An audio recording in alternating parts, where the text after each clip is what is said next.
जय जगन्नाथ। मु यौथ परिवार उपरे कविताटिए लिखिछि, वर्तमान पठन करुछि। केते भल थिला सेई यौथ परिवार, नथिला भेदभाव किए आपणा किए पर।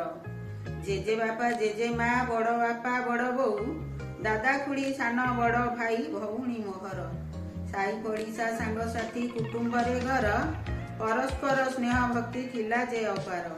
तेल लुण संसार रे अभाव नथिला कहार, भोजन रे न भजा छतियण करती आहार। मुग डाली बिरी डाली कोलथर छुंक, साग बड़ी पखाल रे संतुष्ट जे लोक।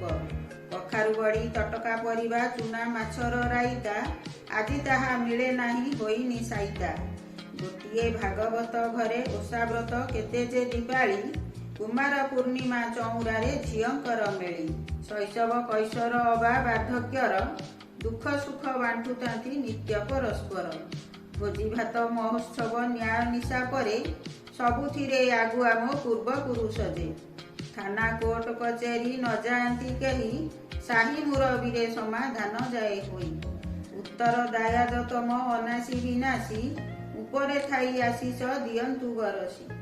जेउ आड़े गले घरे ताला न पड़ई, एबे घरु गोड़ काढ़िले 10 ताला जे झुलई।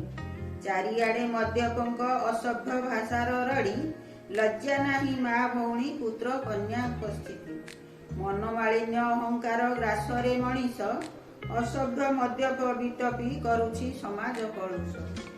जानी न जानिला परी बाट चालुथांती, सानकु बड़ आउ आकट न करंती। समय नेला छड़ाई काहीं सेई दिन, एबे नाही भातृभाव हृतासने संपर्क मलिन। केते भल थिला सेई यौथ परिवार, नथिला भेदभाव किए आपणा किए पर। मो भाषा ओडिया, मो संस्कृति बढ़िया।